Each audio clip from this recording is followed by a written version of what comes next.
Hello Jolly, কেমন লাগতেছে তোমার? মজা। তুমি কোথায় আসছো? এটা দাদার স্কুল না? হ্যাঁ, জেবে স্কুলে পড়াশোনা করে। তো আজকে জলিকে নিয়ে আসছি, সে একটু সময় খেলা করবে এখানে। এখনো ছুটি হয় নাই, তো একটু জলি একটু খেলাধুলা করবে। আসো, ওঠো ওঠো ওঠো, তাড়াতাড়ি তাড়াতাড়ি।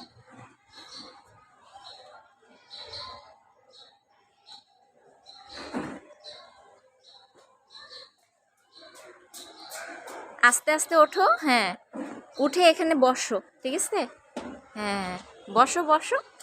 হ্যাঁ, রেডি? আসো। রেডি, 1 3 গো।